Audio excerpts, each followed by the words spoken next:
Coming up on this edition of Southwest TV News.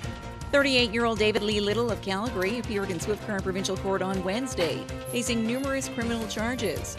The Art Gallery of Swift Current is celebrating a milestone in 2014 as it marks its 40th anniversary in the community. The GPC SunDogs are back on the court for another season of pack volleyball, and fire officials are reminding you to keep fire safety top of mind on a regular basis.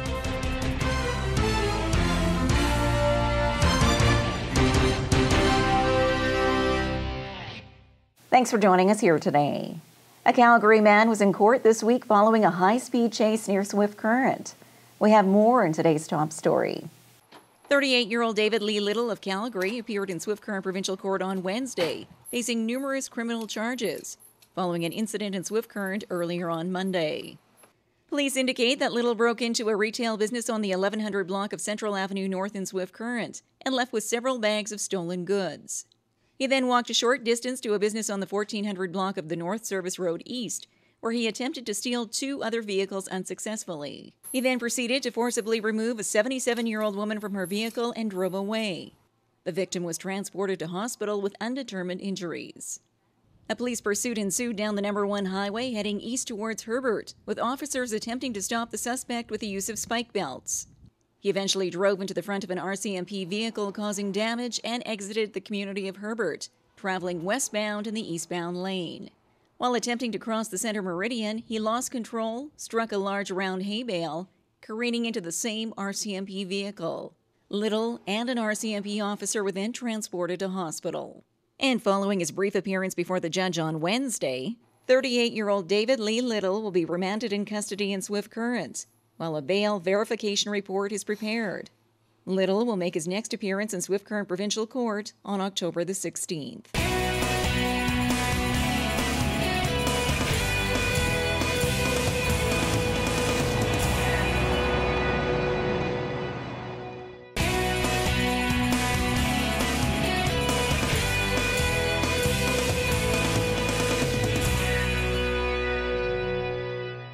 Smoke alarms save lives, and you're reminded to check the batteries on a regular basis. Fire Prevention Week is in the national spotlight every October, and fire officials are reminding you to keep fire safety top of mind on a regular basis, especially when it comes to smoke detectors. We need to have working smoke detectors in our home. They're really cheap insurance and they're a great way to keep our families safe. So just having a smoke detector doesn't ensure that it works and doesn't ensure that we're changing the batteries. So it's a reminder as part of the theme to make sure people are changing their batteries by checking them monthly and making sure that they're working. And when it comes to installing smoke alarms in your home, these are the key areas to address in the building. One outside of each sleeping area is the minimum code requirement or the minimum safety requirement. So 2 or 3 bedrooms outside, by each other, you can have one outside of those rooms. If it's a split level or basement bedrooms, upstairs bedrooms, you should have one outside of each of those areas. And the other suggestion is to have one on each level of your home. So again, a 2 and 3 level house should have 3 smoke detectors. According to national stats, 78% of deaths from fire in the home occur between 2 and 4 a.m., while occupants are asleep. Therefore, further emphasizing the importance of having a working smoke alarm and an escape plan in place.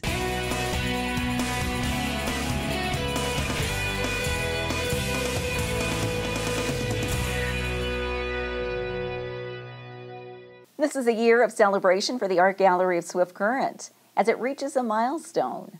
We have more in this report. The Art Gallery of Swift Current is celebrating a milestone in 2014 as it marks its 40th anniversary in the community.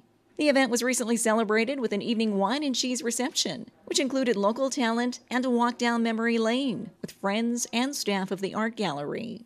Agatha Dick is a member of the Swift Current Allied Arts Council and recalls how the Art Gallery came to life in Swift Current following years of perseverance by the council.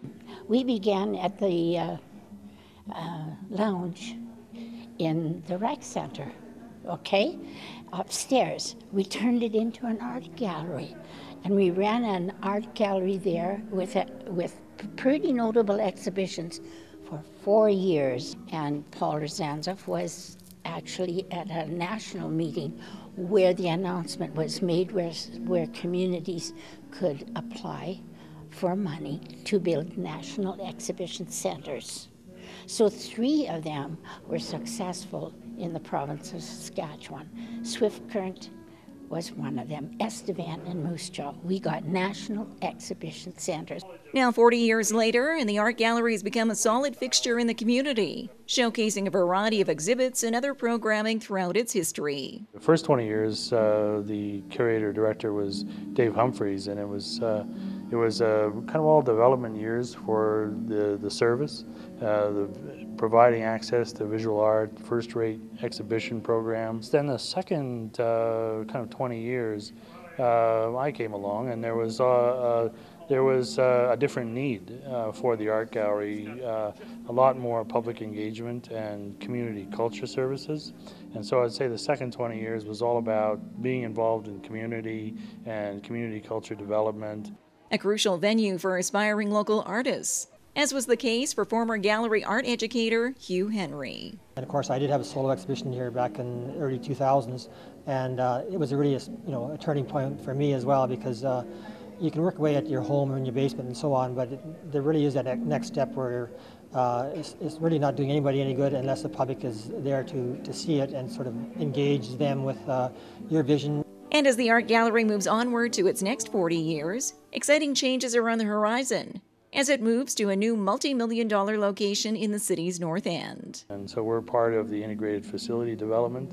And I can tell people that it's going to be a wonderful design. I've been in on the design committee, and I mean, they really are addressing kind of every need that this community and hopefully a little bit larger community of our future are really going to need. I mean, with involvement in the arts through studio activity, we're going to have a dedicated blended gallery where we can host both visual art and music and performance and any number of different things.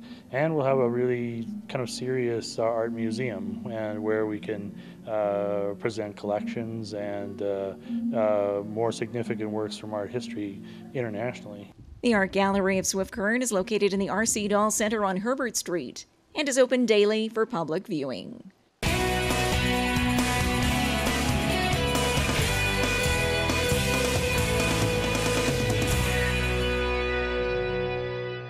Another exciting season of volleyball is underway for the GPC SunDogs, with their sights set on Provincials. The GPC SunDogs are back on the court for another season of packed volleyball. And with only a handful of tournaments leading up to Provincials, both teams are giving their best on the court, while ironing out a few kinks along the way, with a mix of veterans and new players. It's a pretty short season, so we can't, unfortunately, let everybody play as much as we'd like to. I mean, we got to try and field the best team that we can in a short period of time and a short amount of games. So, but yeah, you're right. We're kind of shaking them down to see what they've got and try some different positions. And looks a little scrambled at times, just because you got a middle that's typically played middle. You're playing them right side or you're playing them left side, and you know, it gets tough for them, I think, too, because they're used to playing a position, and we're just trying to field the best team that we can in the short amount of time that we have. And while each of the players balances their studies with time on the court, each have their own goals set for this season. Hopefully we make it to Provincials and win Provincials again for the second year. It means just stepping up, doing the best I can, keeping everybody up on the court, and that's pretty much it. And just being the best that we can be, like as a team, working together, calling the ball, just working as a team and working as one, not just trying to play our own game, because that happens a lot with some players. They just want to play their own game and do it their way, but you have to play as a team. And a recent tournament at home and at Pambram, the GPC men were victorious in all of their matchups, while the GPC women enjoyed 1 win and 2 losses. The SunDogs are back in action October 17th and 18th on the road at a tournament in Hepburn.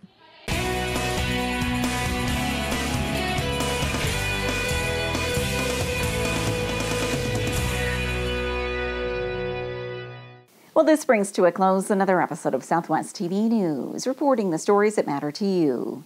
We always welcome your news tips. You can always reach us here by phone at our studio or by email to contact us at southwesttvnews.com. Also, be sure to join us daily online for the latest news from across Southwest Saskatchewan and so much more at MyLocalTV.ca. And be sure to follow us on a range of social media.